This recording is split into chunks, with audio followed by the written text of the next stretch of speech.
Queridos amigos e queridas amigas, meu cumprimento, minha saudação, particularmente meus cumprimentos e minhas manifestações afetuosas aos amigos queridos da FEIS, Fraternidade Espírita Irmã Sheila, para a qual essa palestra está sendo direcionada, tanto para o canal Raciocínios Espíritas, como para o canal da FEIS, Fraternidade Espírita Irmã Sheila, instituição muito amada da cidade de Salvador. Lord Byron, o poeta britânico, tem uma colocação muito interessante sobre esse tema.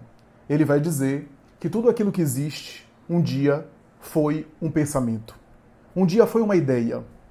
E esse conceito de Byron, embora seja poético, demonstra uma conceituação e uma ideia muito forte de que o pensamento está na base de todas as construções, e se você não é religioso, todas as construções, pelo menos humanas, sempre teve como base o pensamento. Tudo aquilo que o ser humano estruturou, tudo aquilo que a criatura humana engendrou, um dia foi uma ideia, um dia foi um pensamento. O pensamento, portanto, é a base fundamental, essencial de todas as manifestações.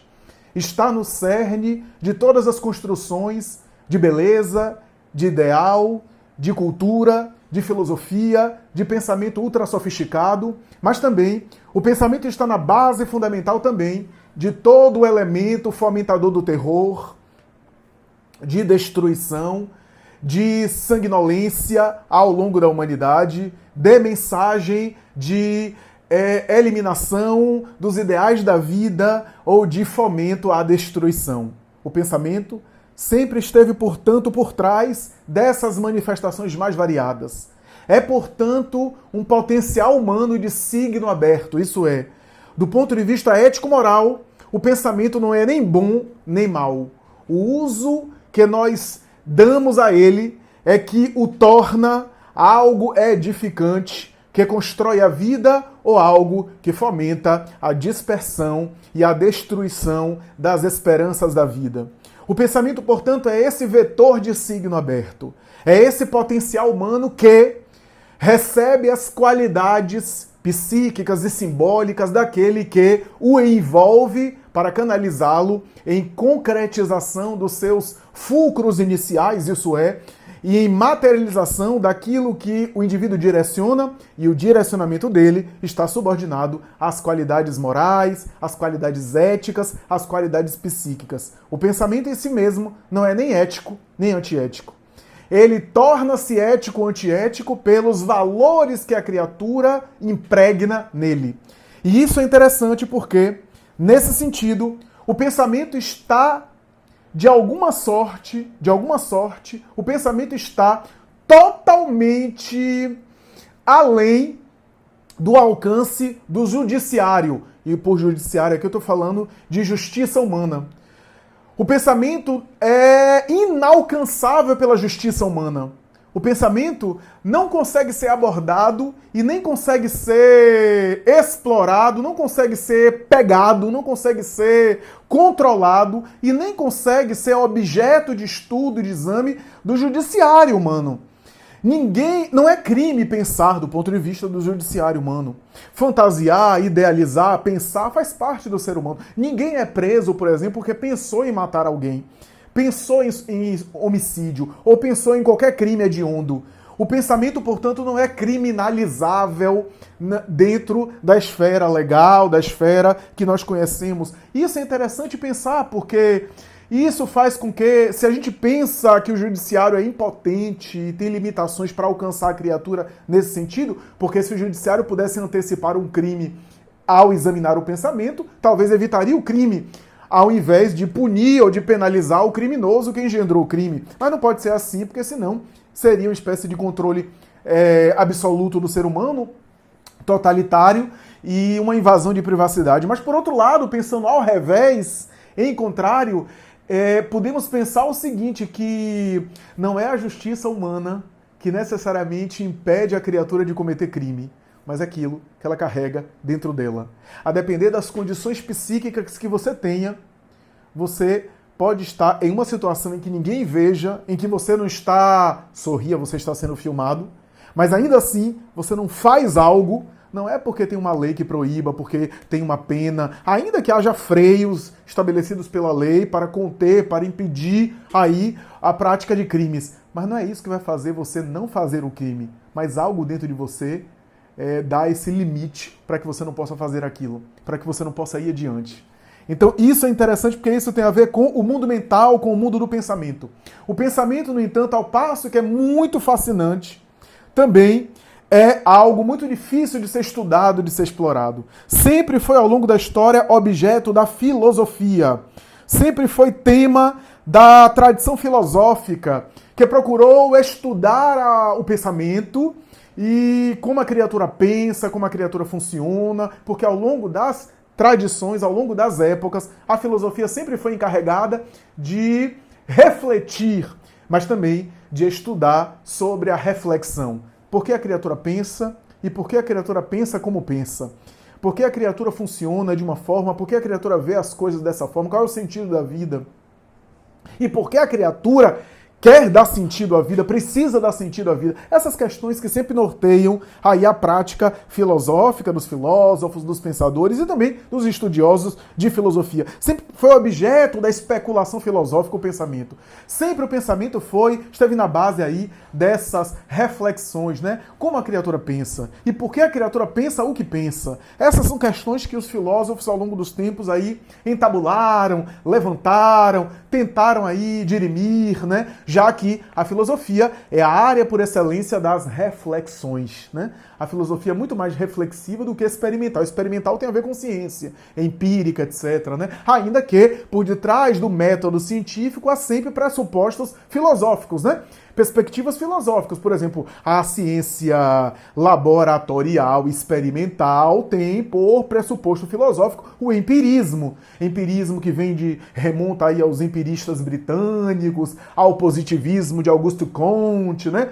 Aquilo que é verificável, aquilo que a nossa percepção pode experimentar, pode perceber, né, no aparato sensório e perceptivo, né? Então, tudo isso tem a ver, portanto, com essas condições, né? E a filosofia sempre teve uma dificuldade de estudar o pensamento, porque na própria especulação filosófica a gente esbarra com uma dificuldade muito grande, eu tenho falado isso, uma dificuldade epistemológica, inclusive, uma dificuldade, um desafio que limita a nossa própria investigação, que é o seguinte: o filósofo às vezes se afasta, como o pesquisador, se afasta do objeto de estudo para olhá-lo melhor, para enxergá-lo melhor, para observá-lo como um todo em uma visão panorâmica e entendê-lo em profundidade nos seus variados aspectos.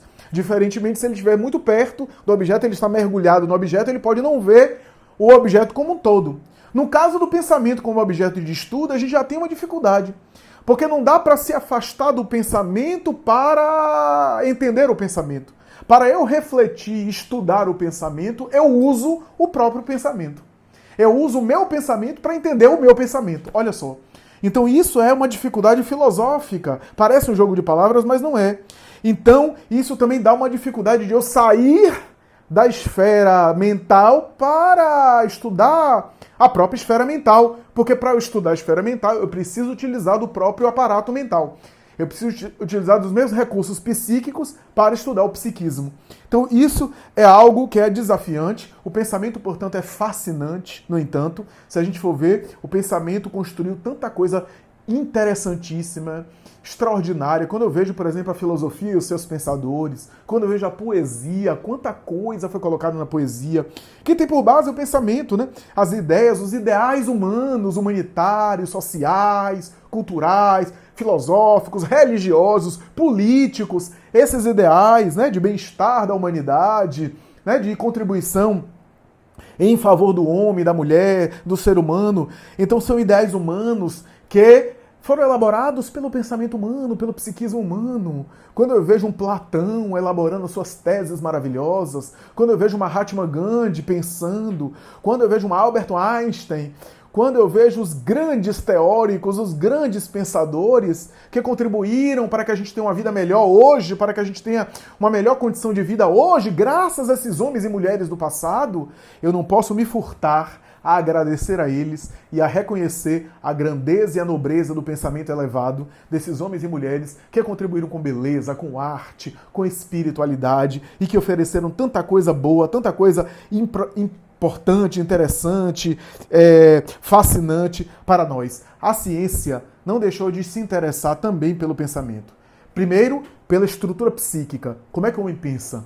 Acreditava-se ao longo da história que o homem pensava pelo fígado, daí as teses dos humores, a doutrina humoral de Galeno, de Hipócrates, defendida na Grécia Antiga, né, 400, 200 anos antes de Cristo, e que foi sendo repassada e praticamente era a única explicação pseudocientífica da saúde, da doença e do funcionamento mental da criatura humana, que era a doutrina dos humores, varando mais de 1000 anos de Idade Média, além de civilização antiga. Veja só, e a ideia clássica era a teoria dos humores, que tinha também uma espécie de tipologia, isso é, caracterização e classificação de tipos, né? A tipologia, ou seja, havia tipos e biótipos para entender a saúde humana do ponto de vista físico e do ponto de vista também mental e até de temperamento, né? Quando eu falo de tipologia, pense aqui que há várias tipologias ao longo da história, né? Tipologias aí as mais variadas, né? Pense na tipologia dos signos, né? Do zodíaco, né? Da astrologia. Aquilo é tentar enquadrar o ser humano em tipos. Não estou entrando no mérito se é legítima, se é verdadeira ou não, porque eu não domino a área. Mas eu estou dizendo que é uma tentativa de tipologizar os testes de personalidade na psicologia, é uma tentativa de tentar entender as criaturas em tipos. Né? Daí Jung tem uma obra chamada Os Tipos Psicológicos, que é a sua própria teoria de personalidade. Né? E a doutrina humoral, a teoria humoral, tentava estabelecer que o ser humano era portador de 4 substâncias básicas, né? Sangue, bilis amarela, bilis negra e fleuma, e que circulava. E a abundância e escassez dessa substância gerava determinadas problemáticas e dizia respeito também ao temperamento dos seres humanos. O indivíduo que era fleumático, fleuma, né? O indivíduo que era biliático, bilis, né? Bilis amarela. O indivíduo que era melancólico, bilis negra. Melancolia tem a ver com bilis negra, né? Melancolia é uma palavra grega que significa melanina, negra, colis, né? Daí melancolia, bilis negra, né? A ideia de que a bilis negra no organismo gerava uma melancolia, aí daí o melancólico, né? Biliático, fleumático, melancólico, colérico, né? Ou sanguíneo, né? Essas expressões que estão presentes aí, e era a explicação, inclusive do ponto de vista do funcionamento mental, do funcionamento psíquico, né? Mas a ciência, quando começa a avançar e que começa a se tornar realmente estruturada, laboratorial, dentro de universidades, com pesquisa e método científico, né? Particularmente no final do século XVIII e a partir do início do século XIX, a gente vai ver a ciência se estruturando nessas bases, né? E foi um episódio específico que marca um divisor de águas, né?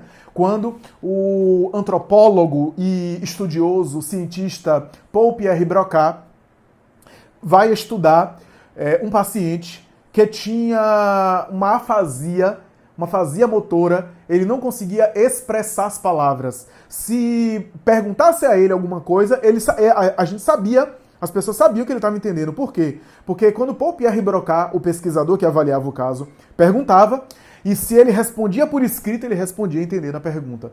Mas se pedia a ele para responder verbalmente, oralmente, ele respondia com a sílaba tan. O famoso paciente tan, o Sr. Le Borgne, né? Paciente tan, que era o pseudônimo dele. E o paciente tan foi examinado por Pierre Broca, tentava entender aquilo, afinal, como é que o homem não falava se ele entendia? Né? O homem fala pela garganta, examinou a garganta e a garganta estava em perfeito estado, em perfeita condição. O aparelho fonador, então, como é que é isso? Havia dúvidas em respeito da fala. Afinal, os chimpanzés, os macacos rezos têm praticamente um aparelho fonador igual ao nosso. Mas por que eles não falam conforme nós falamos, né? Como nós expressamos a linguagem verbal, oral. E aí, o Paul Pierre Broca esperou o paciente morrer, ele tinha uma gangrena, né? Foi infeccionado, né? Uma infecção generalizada.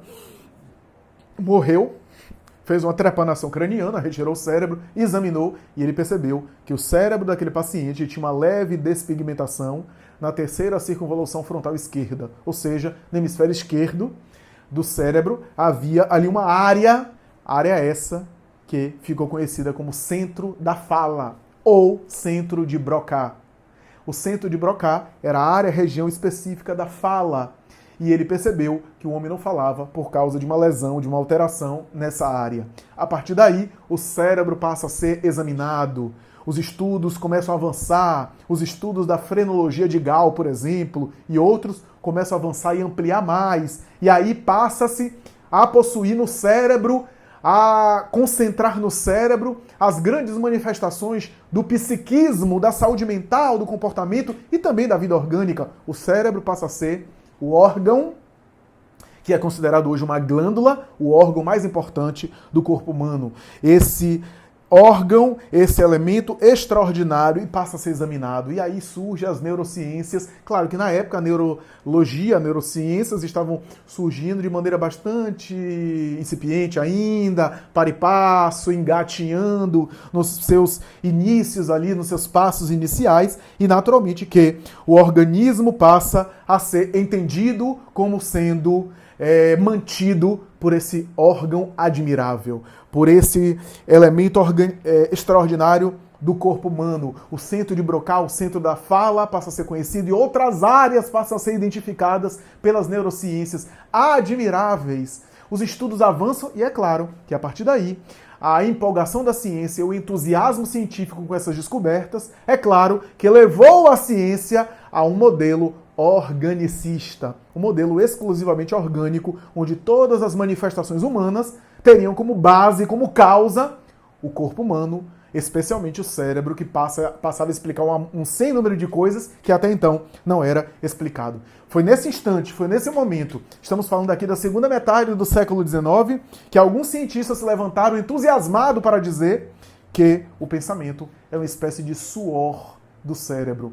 É uma espécie de segregação cerebral. É uma espécie de urina do cérebro. Da mesma forma que a gente tem a urina, que é uma excrescência, uma segregação dos rins. Da mesma forma que a gente tem a bilis, que é uma segregação do fígado.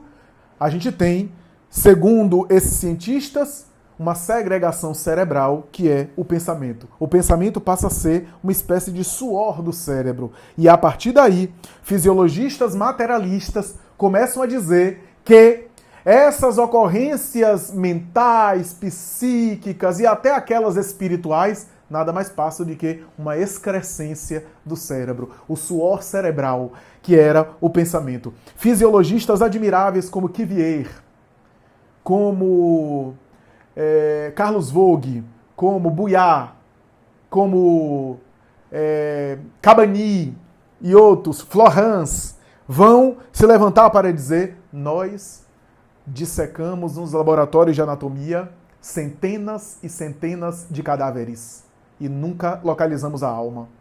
Nunca encontramos a alma ali nesses cadáveres. Abrimos a caixa craniana de um monte de cadáver e nunca conseguimos encontrar a alma. Se eles tivessem lido uma obra que já havia sido publicada ou estava prestes a ser publicada, de Léon Denis, filósofo francês, que vai dizer que a matéria em si mesma é destituída de espontaneidade, que um corpo morto é semelhante a uma mesa, não tem espontaneidade própria. A espontaneidade que os seres vivos têm sugere algo neles que existe além da matéria inerte. Mas, se eles tivessem lido um sermão católico do padre Antônio Vieira, que já existia na época, o padre Antônio Vieira tem um dos sermões dele que ele diz: querem saber a prova da existência da alma? A maior prova da existência da alma, sabe qual é? É um corpo do qual ela acabou de sair.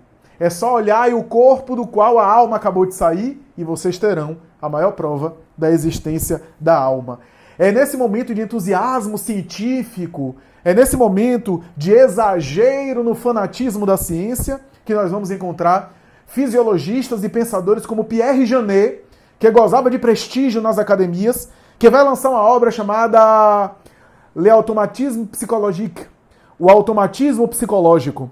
Nessa obra, Pierre Janet vai dizer que da mesma forma que nós temos batimento cardíaco, movimentos peristálticos, circulação sanguínea, respiração e outros fenômenos que estão se dando no nosso corpo automaticamente, porque a respiração, batimento cardíaco, circulação sanguínea se dão sem que a gente precise contribuir com a nossa deliberação consciente. Eles estão se dando de maneira automática no corpo.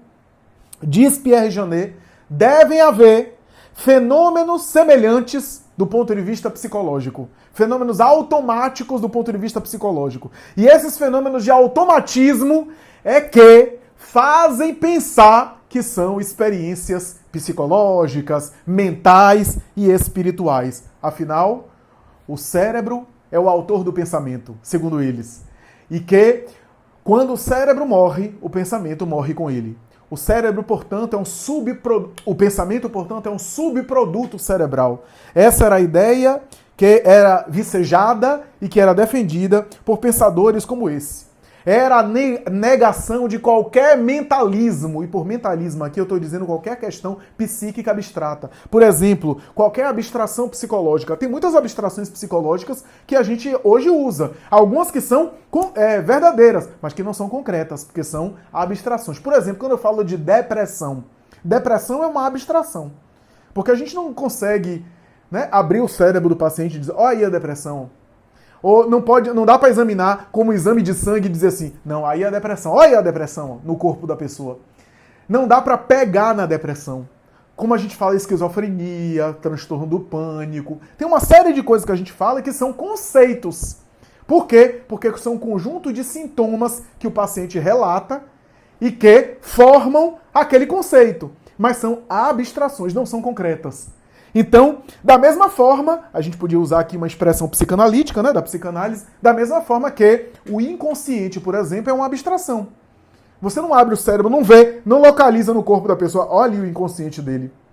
É uma abstração, não está fisicamente localizado.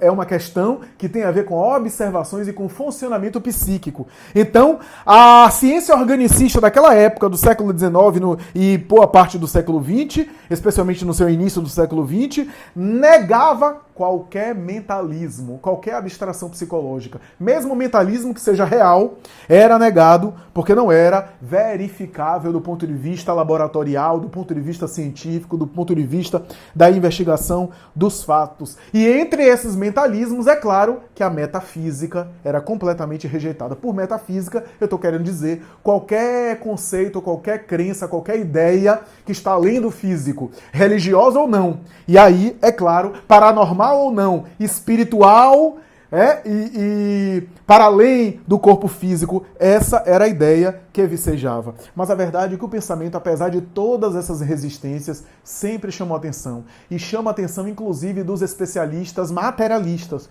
Porque os especialistas mesmo materialistas ficam surpresos, confusos, constrangidos, impactados, profundamente provocados quando, por exemplo, começam a perceber, especialmente na metade do século XX, a partir da sua segunda metade, década de 50 em diante, quando começam a estudar mais as questões psicossomáticas.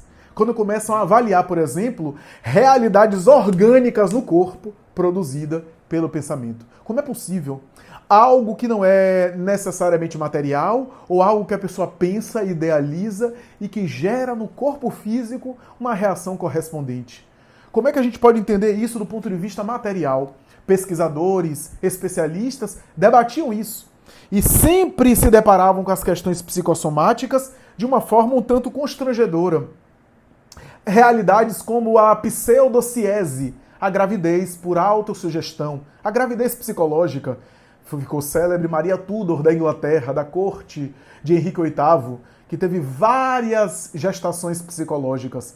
Ela produzia hormônio, ela inchava o corpo todo, né? Aumentava a barriga, aumentava o ventre, dilatava o ventre, portanto, entrava em trabalho de parto aos 9 meses, tinha contração, tinha dores, produzia leite por uma gravidez psicológica, por uma gestação essencialmente psicológica. Então, como é que o psiquismo pelo desejo, talvez aqui especulando, pelo desejo irrefreável de ser mãe, pode produzir uma alteração tão significativa dessa natureza, por autossugestão. Então, quantos casos, quantas experiências.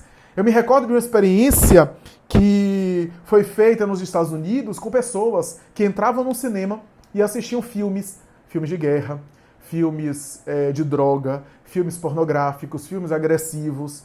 E um outro grupo de pessoas entravam no cinema para assistir filmes edificantes. Filmes, por exemplo, de comédia, onde davam risada. Filmes da vida de Charlie Chaplin. Filmes sobre Madre Teresa de Calcutá, sobre Gandhi, e saíam. E quando eram examinados, na saliva, se detectava que o segundo grupo, que sorriram, que se emocionaram, tinha uma grande quantidade de substância na saliva que era protetora imunológica, que defendia as pessoas no seu sistema imunológico. Essa substância era chamada substância imunoglobulina A, SIG-A, SIG-A, substância imunoglobulina A. O primeiro grupo que assistiram filmes agressivos, filmes violentos, especialmente um filme que era da época, Apocalipse Now, que narrava o drama dos jovens americanos que não sabiam por que iam para a guerra do Vietnã e tinham que tomar droga para ir para a guerra e para matar. E aqueles que sobreviveram voltaram viciados e atormentados, o drama desses meninos. E esse grupo, quando saía do cinema, eram investigados com a mesma substância e estavam com falta, com escassez absoluta ou quase absoluta da substância. Alguns já saíam do cinema gripados, culpando o ar-condicionado. Era falta de resistência imunológica por causa do psiquismo. Olha só. Então, esses fatos chamaram a atenção de especialistas. Houve um psicanalista no início da psicossomática, muito célebre. Ele sentou-se de uma maneira muito desengonçada num congresso. Ele era defensor da psicossomática. Ele pegou um livro que era famoso na época e que tinha alguns conteúdos bastante eróticos, O Amante de Lady Chatterley. E ele abriu o livro, esse livro que mais tarde se tornou num filme, se não me engano, com Catherine Deneuve. E ele abriu o livro e começou a ler o livro naquela parte máxima, uma das partes mais picantes do livro, do ponto de vista erótico e sexual.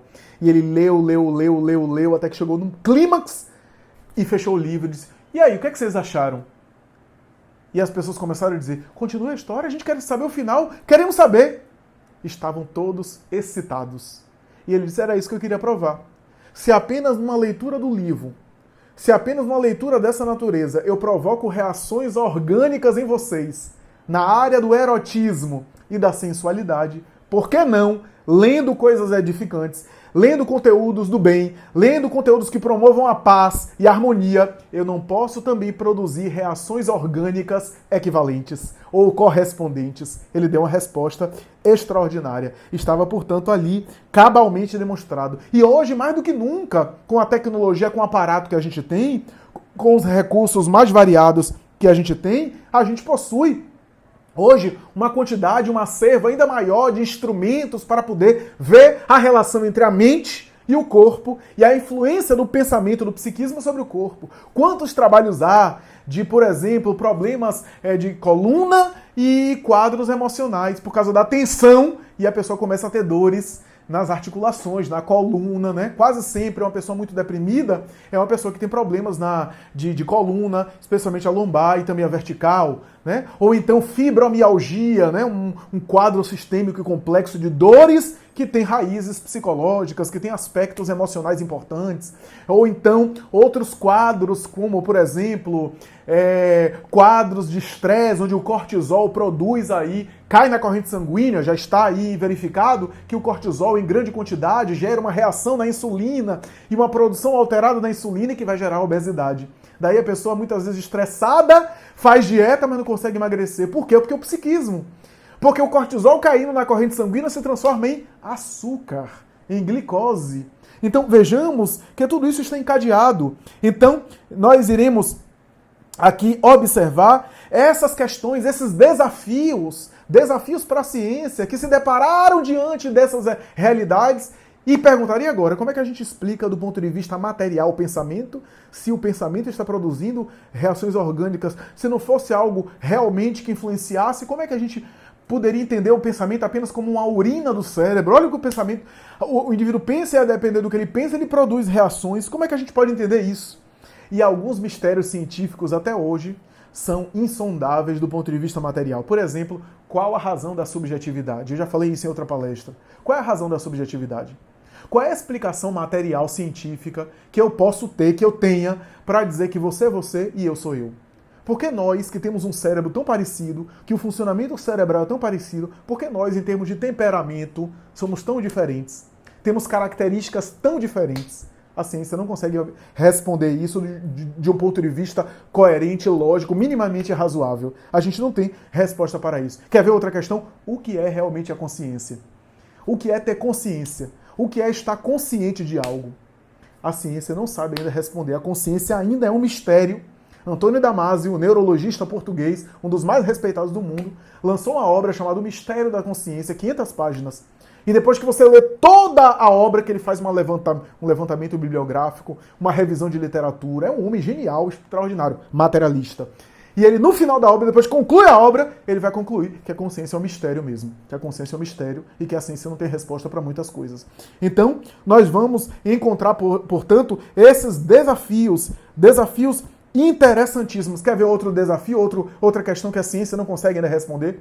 Porque todos os átomos do nosso corpo morrem. Inclusive acreditava-se que os neurônios não morriam, mas hoje as neurociências mais avançadas constataram que pelo menos parte dos neurônios morre, se não outros, se não todos, e são renovados. Porque as células, os átomos, em algumas semanas, todos morrem do nosso corpo, são substituídos por outros, porque tudo isso se renova, mas eu continuo tendo a mesma personalidade e você continua tendo a sua. Eu continuo tendo no meu temperamento as minhas preferências e você a sua. O meu modo de funcionar e você o seu. Por que essa diferença? Por que essas características tão singulares? Por que quando eu durmo e você dorme, a gente acorda e não se torna um temperamento diferente? Porque a personalidade se conserva. Questões que a ciência nem sempre sabe responder. Na década de 70, um neurocirurgião dos mais respeitados do mundo, Wilder Penfield, fazendo uma cirurgia com uma paciente que estava em anestesia e em temperatura muito baixa, o que impede as neurocomunicações, numa temperatura muito baixa, neurocomunicações que são impulsos eletroquímicos, e ele, sem querer, tocou numa área, uma área específica da paciente, do cérebro da paciente que estava aberto. A paciente, subitamente, começou a cantar. Começou a cantar, e depois foi descobrir que aquela canção era uma canção que a mãe dela cantava para ela quando estava grávida dela. E aí, o Wilder Penfield, diante desses conteúdos, vai, mais tarde, examinar a memória, porque como é que aquela paciente pôde resgatar, recuperar um conteúdo da memória que era impossível recuperar com impulsos eletroquímicos, porque estava em baixa temperatura anestesiada. Como é que ela poderia recuperar uma área daquela da memória sem funcionamento neuronial minimamente razoável? E então, Wilder Penfield vai falar sobre o pensamento como mistério, sobre a consciência, sobre os elementos mentais, que, segundo ele, mais tarde, para o final da carreira, ele defendia a ideia que há dimensões do psiquismo humano que não são materiais, que não são cerebrais, e que há uma memória que não é uma memória cerebral, mas uma memória, como diz Banerjee, o parapsicólogo indiano, extracerebral, uma memória que não está no cérebro. Mas essa realidade é muito conhecida entre nós espíritas que conhecemos essa realidade. Joana de Ângeles, no capítulo O Pensamento, que nos serve aqui de tema, ela vai citar um pensador, e é curioso como Joana de Ângeles está antenada com as coisas, porque esse pensador é um pensador muito importante, mas pouco conhecido mesmo dos estudantes e dos estudiosos de psicologia. Emílio Miren Lopes, que era psiquiatra, médico, era sociólogo, era antropólogo, ele tem estudos, ele tinha uma bagagem, o homem era de uma erudição, ele tem estudos acadêmicos de antropologia humana, a psiquiatria infantil, a psicopatologia da sexualidade. Ele investigou inúmeras áreas, ele reuniu uma quantidade de conhecimentos extraordinários. E é interessante porque boa parte das pessoas da área de psicologia nem conhecem Miren Lopes, apesar de deve ter lido alguma coisa sobre ele e com certeza mexeu, ou pelo menos conhece, já ouviu falar de um teste psicológico que foi ele que elaborou. Mas é interessante como esse homem é multifuncional, tem um monte de coisa, né? Ele viveu boa parte da sua vida na Espanha, embora fosse cubano, né? E mais tarde veio aqui para o Brasil, ele desencarnou aqui no Brasil, na década de 60, se não me engano, 1964, em Petrópolis. E esse homem, que inclusive foi professor universitário de uma faculdade aqui no Brasil, se não me engano, em Sorocaba, em São Paulo, Miren Lopes, ele contribuiu em inúmeras áreas, não apenas na área de psicologia. E a reunião de todas as teorias que ele elaborou, de todo o conhecimento que ele produziu, a reunião disso desembocou numa teoria sua, que é, digamos assim, a síntese de toda a sua vida, de todo o seu pensamento, que é a chamada teoria motriz da consciência. A teoria motriz da consciência defende a ideia de que estados emocionais deixam transparecer no tônus muscular. Né? No tônus muscular. O tônus muscular revela estados emocionais e até traços de personalidade. E foi graças a essa teoria que mais tarde ele produziu o PMK, que é um teste psicológico, né? Uma avaliação psicológica. O PMK é uma sigla que resume, que abrevia o teste que é chamado de psicodiagnóstico miocinético, né? Mas é conhecido como PMK. O PMK é uma avaliação psicológica difícil, até psicólogos têm dificuldade de aplicar. O psicólogo só aplica se ele fez um curso de especialização para o PMK. Não é fácil aplicar o PMK. O PMK é tão interessante que mesmo psicólogos podem fazer o teste, porque o psicólogo, eu tenho que dizer isso porque nem todo mundo sabe, o psicólogo, quando vai fazer uma avaliação psicológica, ele tem que declarar que é psicólogo, porque há avaliações psicológicas que o psicólogo já conhece a teoria e já sabe mais ou menos o que é que ele pode fazer ali para ter, digamos assim, um bom resultado aspas, porque no caso do teste psicológico não é um bom resultado especificamente, né? Mas é claro que ele conhecendo a teoria, ele contamina o teste. O psicólogo, mesmo conhecendo o PMK, ele pode fazer o PMK, porque ele não consegue alterar o PMK, porque é tônus muscular. O estado emocional é revelado no tônus muscular. Quando ele escreve determinados traços, ele vai fazendo traços, rabiscos em determinada posição, em uma cadeira específica, e ele revela ali traços psicológicos no PMK. Então, esse foi o coroamento da obra dele. Mas Miren Lopes escreveu muito, escreveu sobre emoções. Joana de Ângeles tem uma outra obra, O Homem Integral, que tem uma abordagem dela sobre uma proposta de Miren Lopes, né? Logo no início da obra O Homem Integral, Os Quatro Gigantes da Alma.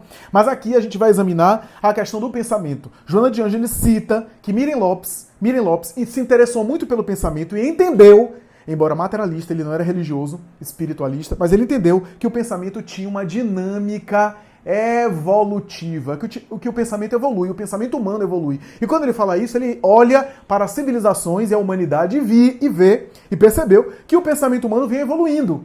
E que a evolução antropológica, sociológica, cultural, civilizatória, coletiva, de alguma forma está presente de maneira resumida no desenvolvimento do bebê e da criança, que resume essa evolução antropológica. Há uma dinâmica evolutiva. E ele diz que a primeira fase chama-se pensamento primitivo, quando não existe uma cerebração racional, não existe uma lógica, né? O ser humano é mais instinto do que razão, ele é muito mais instintivo, e essa ausência de lógica, a ausência de cerebração racional, faz ele elucubrar as coisas de uma forma assim, instintiva. Ele não tem pensamento. O pensamento, na verdade, é o instinto. O instinto é uma forma de pensamento, né? Um pensamento não racional, digamos assim. Ele é mais instinto do que razão, ele é primitivo, ele não se diferencia muito dos hominídeos, dos primatas, dos primos do macaco rezo, do chimpanzé. Ele é muito primitivo. No bebê, essa fase corresponde àquele operatório sensório de Piaget, onde o bebê chora, onde o bebê sente necessidades fisiológicas, automaticamente ele come, bebe, dorme, faz as necessidades fisiológicas, repousa, chora. São os automatismos dos instintos, né? Do aparato biológico básico, basal, para passar mais tarde para a fase do pensamento pré-mágico. Na fase do pensamento pré-mágico ainda não há razão, já há um pensamento, já há raciocínio, mas sem razão. né? Porque o pensamento sem razão é um pensamento irracional, mas é pensamento. Há lampejos, digamos assim, né? A reverberação, né? Lampejo das futuras ideias racionais, né? Mas há muitas fantasias, as superstições, né? O pensamento pré-mágico é isso. Ainda não estamos nas civilizações, é pré-civilização. É o homem das cavernas, que mais tarde desce das cavernas e vai para as palafitas. É o homem que tem medo da natureza. O medo é a emoção mais básica que surge na criatura humana, porque é filho direto do instinto de sobrevivência. Graças ao instinto de sobrevivência, a criatura tem medo. O animal tem o instinto de sobrevivência. A criatura humana, quando começa a desenvolver o seu estado emocional, a primeira emoção, ou uma das primeiras, é o medo, que é filho direto do instinto de conservação. O medo é a apreensão diante de um elemento ameaçador. Então, e é a partir daí que surge o sentimento religioso, por incrível que pareça. Porque diante do medo da natureza, do medo das ameaças externas, o ser humano começa a elaborar a ideia de que se ele fizer alguma coisa, a sua vida é poupada, já que ele emprega e envolve todas essas manifestações de chuva, maremoto, terremoto, sol, erupção vulcânica, inundações, como sendo algo, uma força que quer atacar ele. Essa é a fantasia do pensamento pré-mágico. O que é que ele faz? Ele começa a oferecer alguma coisa em troca para ter a sua vida poupada. É o pensamento pré-mágico. Daí surgem os sacrifícios. Os sacrifícios é matar uma vida e oferecer para ter a sua vida poupada, né? Então, sacrifícios aí, que holocausto, portanto, né? Sacrifício, holocausto, que vai dar início ao sentimento religioso.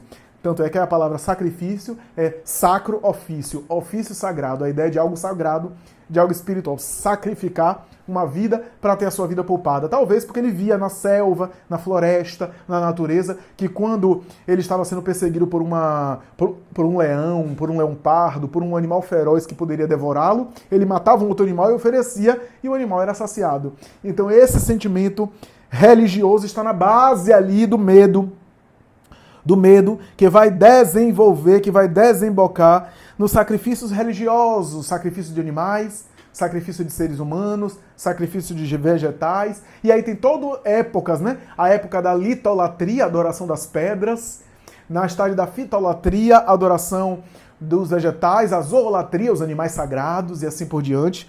E aí vai desenvolvendo esse pensamento no bebê.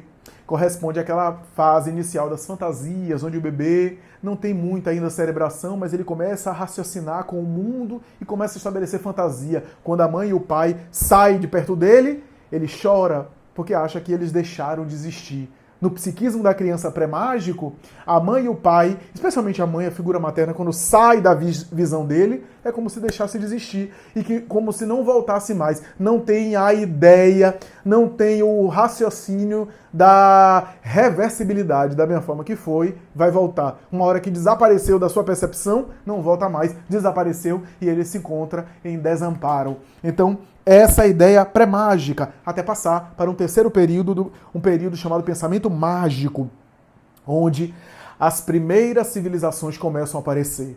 Na fase do pensamento mágico. Joana de Ângeles diz que corresponde à era agrária, onde a agricultura predominava naquelas civilizações antigas do passado, a era do predomínio da agricultura, do cultivo da terra.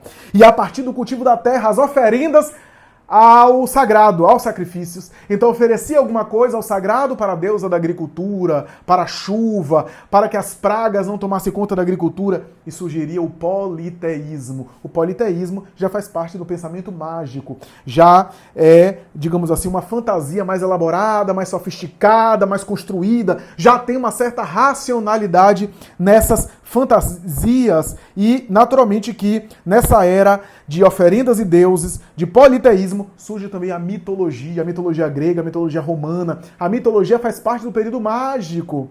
Mitologia essa que revela muito do psiquismo humano, especialmente do inconsciente, graças ao que Sigmund Freud e os grandes autores da psicanálise se debruçaram e se mergulharam nesse manancial de conteúdo para tentar entender o psiquismo humano, a estrutura mental da criatura humana. Na criança, corresponde àquela fase da articulação da fala, aquela fase onde A criança começa a ficar verborrágica, a falar, ela não para de falar, ela articula ela fala sozinha, ela tem um amigo imaginário, amiguinho invisível que ela fala, os amiguinhos invisíveis que ela fala para se acabar. É a fase dos desenhos animados, onde ela vê a luta do bem contra o mal. O bem é uma coisa, o mal é outra, estão separados, estão em luta, em briga. É a fase, portanto, desse período de fantasia, de imaginação. Ela fala sozinha, ela brinca sozinha, ela se olha no espelho e conversa com ela mesma. É a fase do pensamento mágico, é a fase das grandes idealizações, até passar para o período do pensamento egocêntrico, estrutura que Miriam Lopes dá o nome. No pensamento egocêntrico surge o raciocínio lógico e a ideia do eu.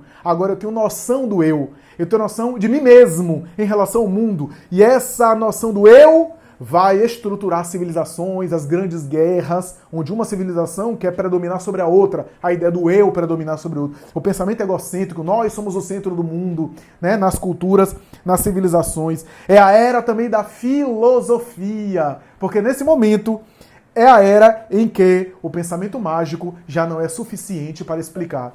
É a era onde o ser humano começa a perguntar por quê. Por que das coisas? Por que isso? Por que aquilo? Etc. Na criança, corresponde a essa fase do porquê, onde a criança pergunta porquê de tudo, onde a criança questiona tudo, às vezes até irrita os pais. É a fase dessa individuação do ponto de vista do desenvolvimento, não é a individuação de Jung, mas é a individuação do ponto de vista de separação do eu em relação ao mundo, né? Separação do eu em relação da mãe, por exemplo, né? Que a mãe é uma coisa e ele é outra, porque em fases mais primitivas o bebê acha que a mãe é um pedaço dele. Aliás, que o universo, que o mundo ao redor é um pedaço dele para atendê-lo.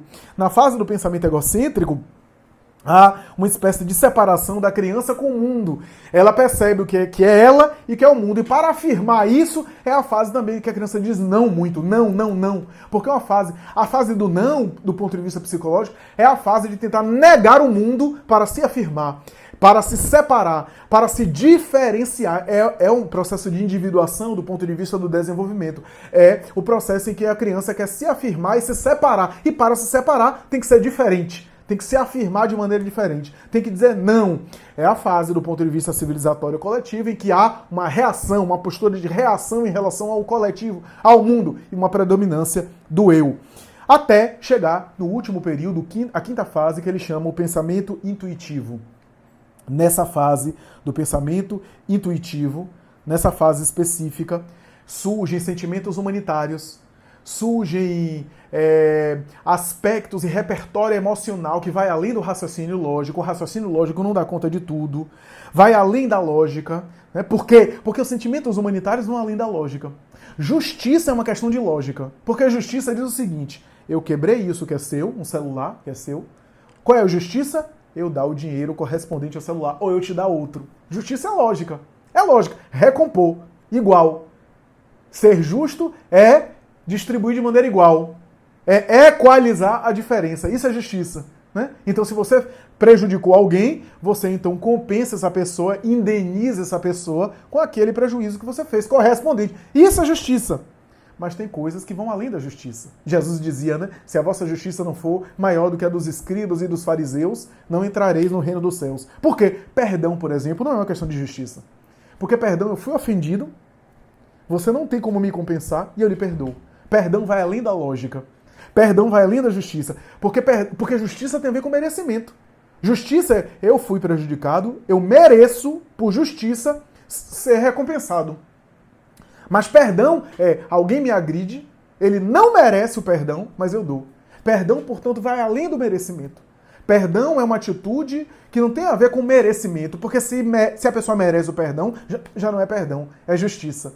Perdão tem a ver com algo que vai além da lógica.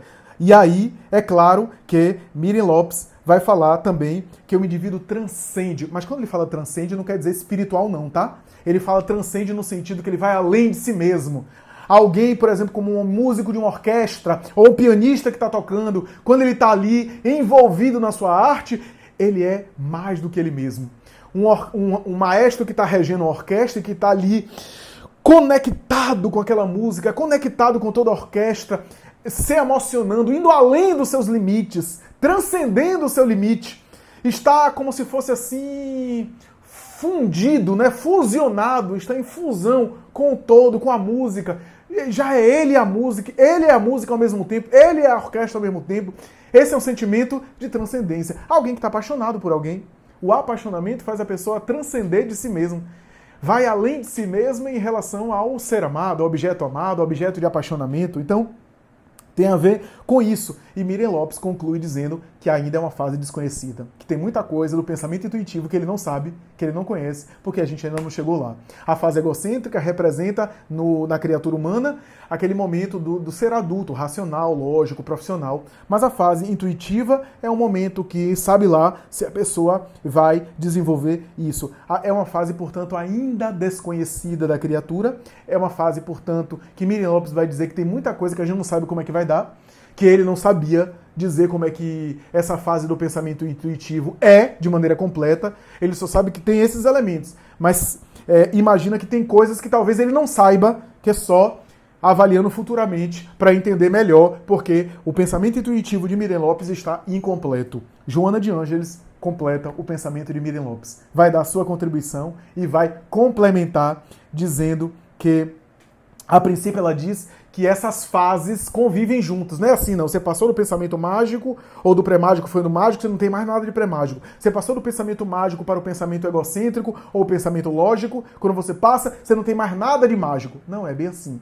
A criatura humana hoje, por exemplo, é predominantemente no pensamento mágico, no pensamento lógico, no pensamento egocêntrico. Mas ainda tem vestígios, por exemplo, no pensamento mágico, das superstições. Quantas superstições nós temos? Quantas superstições nós temos? Ah, sabe por que eu tô assim ruim? Porque fizeram um trabalho de magia negra contra mim. Deve ter sido a ex-esposa do meu marido, e aí eu tô passando mal com isso. Ou então, sabe por que a minha vida não presta? Porque eu sempre me relaciono com pessoas de escorpião, e gente de escorpião, do signo de escorpião, sempre dá o bote. Ou então, mulher de gêmeos, cuidado que são duas caras, cuidado com mulher de gêmeos. Ou então, não conviva com amigos de touro, porque eles são, mão fechada, eles são teimosos, eles são avarentos. Olha só.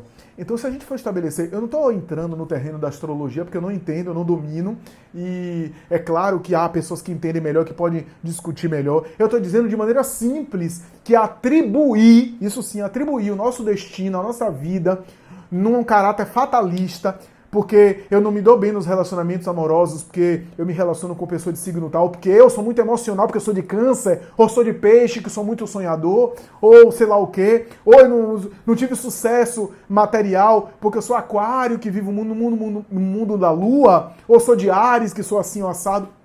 Ora, estabelecer que nosso destino, nossa vida está sendo moldada, está sendo programada, está sendo estabelecida pelo meu signo do zodíaco, pela minha estrela ascendente, ou sei lá o quê, ou então porque eu tenho um azar porque eu vi um gato preto embaixo da escada e assim por diante, é ainda vestígio do pensamento mágico que a gente tem. Vestígios, heranças do pensamento mágico. Quantas superstições a gente tem. Então, portanto, e a gente tem ainda pensamento intuitivo, a gente está no pensamento lógico, mas a gente tem lampejos do futuro pensamento intuitivo, sem sombra de dúvida. Mas Joana de Ângeles vai dizer mais, vai dizer que o pensamento intuitivo de Miriam Lopes desenvolve na criatura também os seus potenciais anímicos. Isso é, aqueles potenciais que tem a ver com sensibilidade em relação ao outro, escuta psicológica. A escuta psicológica é mais sofisticada do que a escuta normal, tá? Escuta psicológica tem a ver com algo além do ouvir.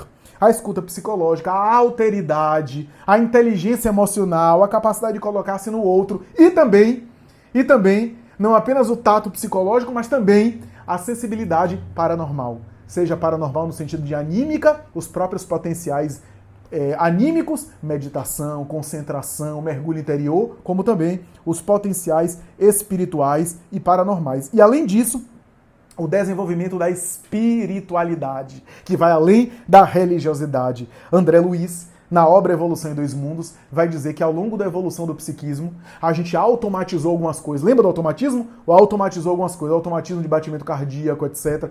Todos esses automatismos foram conquistas do psiquismo, que ao longo dos tempos adquiriram paladar, visão, tato, olfato e assim por diante. Automatismos psíquicos. André Luiz vai dizer que vai chegar o dia que a gente vai também conquistar automatismos morais. Isso é, o bem para a gente fazer, não vai exigir de nós esforço nenhum.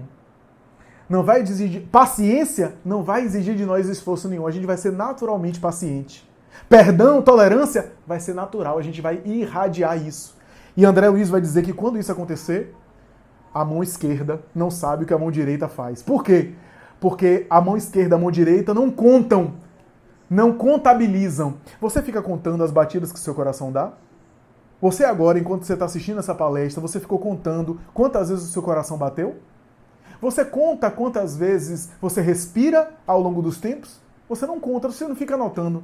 Mas o bem que a gente faz, a gente conta, a gente lembra do bem que a gente faz. Quando a gente se automatizar, quando internalizar esse hábito do automatismo moral, a gente não vai mais contabilizar. Porque da mesma forma que o coração bate, a gente não conta, a gente vai irradiar o bem. Vai irradiar o bem. É uma evolução. O Espiritismo vem dizer também que o pensamento é matéria. Matéria mental, como diz André Luiz. Matéria mental, que vai além, mas é matéria no sentido da sua manifestação. A capacidade de pensar é do espírito, mas a manifestação do pensamento, ou seja, o pensamento é matéria. Tanto é que gera bioquímica cerebral, a gente precisa de glicose para o cérebro funcionar. Mas o pensamento não é matéria, porque o pensamento é matéria, mas a capacidade de pensar é do espírito. Esse foi o erro das neurociências. Esse foi o erro das ciências convencionais. Por quê? Porque o cérebro não é a causa do pensamento. O cérebro é a máquina através da qual o pensamento se expressa, o pensamento se manifesta. E é claro que a matéria mental tem a ver com vibrações que a gente produz. Quem lê a literatura espírita vê as vibrações, os fluidos, as energias que são produzidas pelo psiquismo e assim por diante. Então, nós temos, portanto, esse cérebro que André Luiz vai dizer que é o gabinete da alma, é o escritório da alma. A alma se instala aqui, mas o cérebro não é a alma. A alma vai além do cérebro, transcende ao cérebro. Ainda em Evolução em Dois Mundos, André Luiz vai esclarecer de maneira peremptória com a seguinte colocação. Ele vai dizer o seguinte: nos círculos espirituais evoluídos, o pensamento é mensurável. E ele diz, da mesma forma que vocês estudam o corpo físico aí, da mesma forma que vocês mensuram na tabela periódica o hidrogênio, o oxigênio, etc., nos círculos espirituais evoluídos, os espíritos e as inteligências evoluídos mensuram o pensamento como se mensura os elementos da tabela periódica. Se chega a pesar, entre aspas, a mensurar, a verificar o raio mental. Já pensou? Quer dizer, examina o raio mental. Como é o raio mental de Flávio? Olha o raio mental dele. É X, é Y, é intensidade Z, etc. Como na tabela periódica. Olha que coisa interessante. Mas o que é mais interessante, já caminhando para a conclusão, o que é mais interessante são as qualidades que a gente coloca no pensamento. O pensamento é a função, a gente sempre está pensando. Mesmo quando a gente fala, eu não vou pensar, já está pensando. Nunca ninguém deixa de pensar. Pensar é uma função inerente à natureza do espírito. Não dá para parar de pensar. A gente sempre está pensando. A gente sempre está raciocinando. Mesmo quando a gente diz assim, vou meditar para não pensar em nada. Como dizem os budistas, o correto é dizer que a gente está pensando no nada.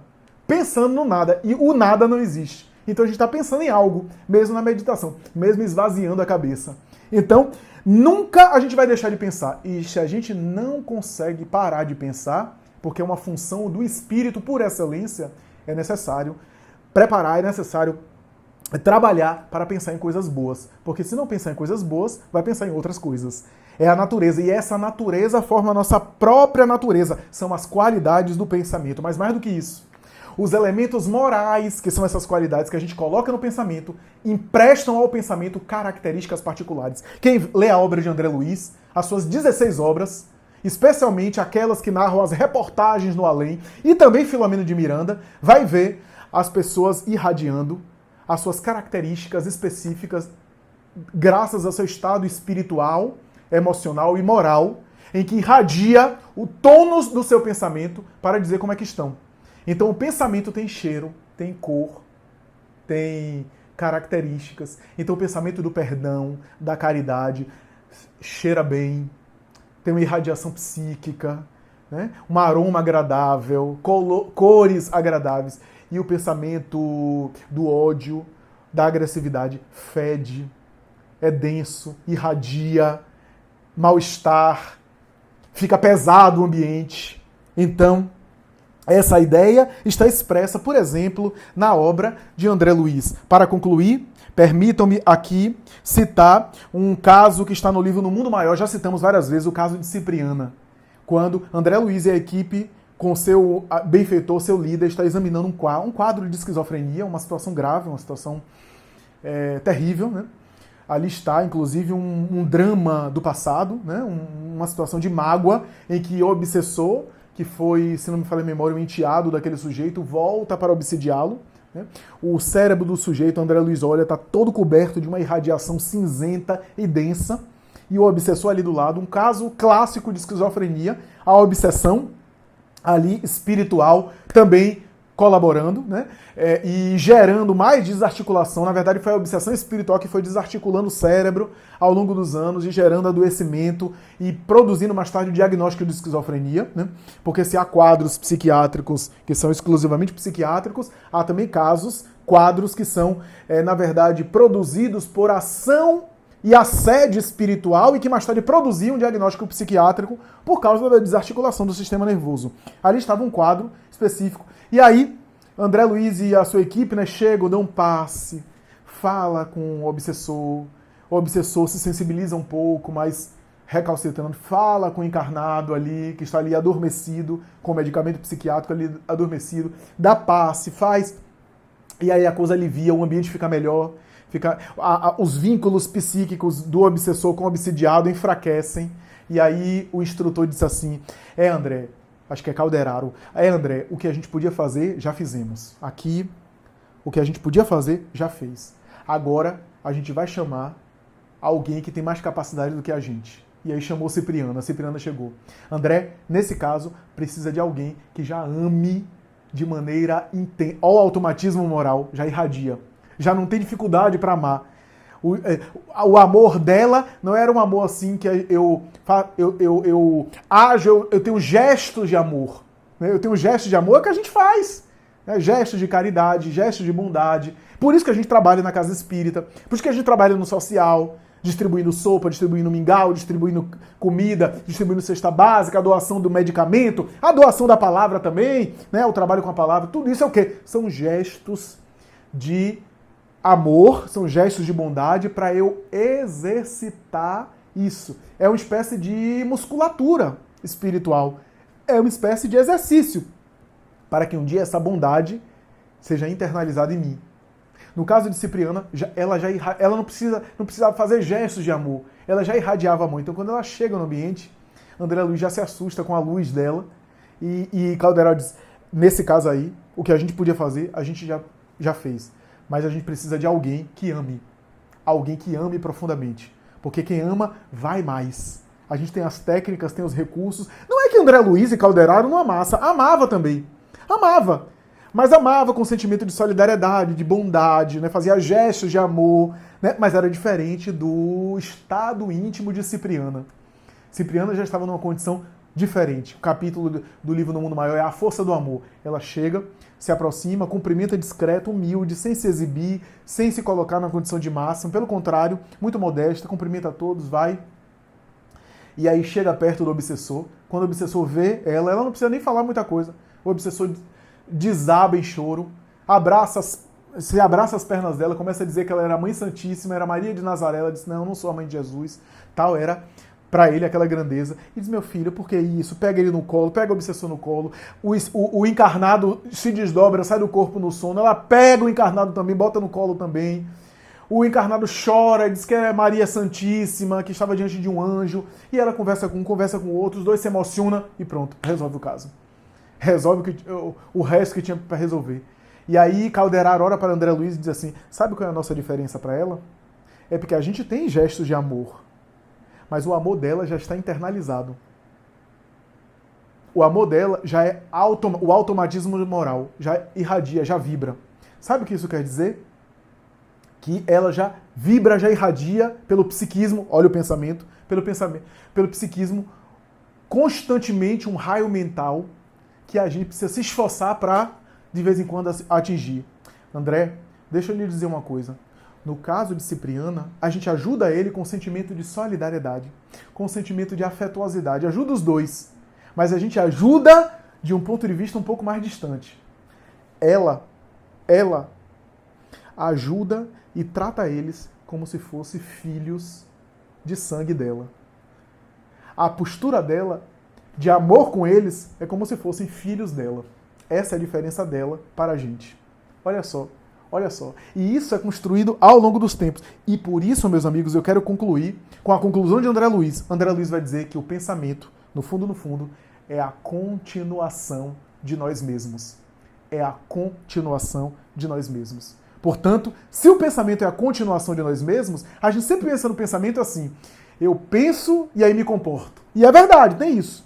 A partir daquilo que eu penso, eu me comporto. Né? Daí mude o pensamento para se comportar melhor. É verdade, tem uma lógica. Mas aqui, em termos profundos espirituais, é o seguinte: o padrão médio geral dos meus pensamentos tem a ver com aquilo que eu fiz de mim mesmo ao longo das épocas. Por isso que é tão difícil, às vezes, mudar de pensamento. Eu vejo muita gente dizendo assim: eu não consigo mudar de pensamento. Sabe por que você não consegue? Porque tem um modo de pensar automático, offline, que está acontecendo dentro de você, que você não muda de uma hora para outra. Porque esse modo de pensar tem a ver com aquilo que você fez de você mesmo. Se o pensamento é uma continuação de nós mesmos, o pensamento também é um desdobramento daquilo que a gente faz de nós mesmos. Daí, por isso que o Espiritismo se concentra na ação do bem, na postura do bem, mesmo não pensando de maneira como um anjo, mesmo não pensando de uma forma totalmente equilibrada, mas haja no bem, trabalhe no bem, opere no bem, sirva ao bem, porque essa atividade do serviço ao bem, o trabalho no bem, a atuação no bem, a prática no bem, vai construindo um outro pensamento que vai formar uma espécie de estrutura psíquica que funciona em você, que faz você vibrar em uma faixa. Eu vibro em uma faixa difícil e não consigo mudar de pensamento de uma hora para outra, porque isso é o conjunto, é uma espécie de neblina, é uma espécie de atmosfera psíquica que eu tenho no modo meu de funcionar, básico, basal, que tem a ver com aquilo que eu fiz de mim, no meu comportamento ao longo das encarnações, inclusive nessa. Se eu fizer de mim outra coisa, fazendo bem, tendo outro comportamento moral, em vez de me preocupar de mudar totalmente o pensamento de uma hora para outra, se eu fizer de mim uma outra pessoa, isso vai afetar e vai mudar essa atmosfera dos meus pensamentos automáticos e eu vou começar a pensar de uma maneira totalmente diferente. Por quê? Porque ao internalizar essa conduta, eu vou fazer de mim mesmo uma outra coisa, algo diferente, e por isso o meu pensamento vai ser também uma continuação de mim mesmo. O meu pensamento vai ser uma continuação daquilo que eu faço em termos de conduta moral. Por isso, Jesus falou a cada um segundo as suas obras. Muito obrigado, muita paz.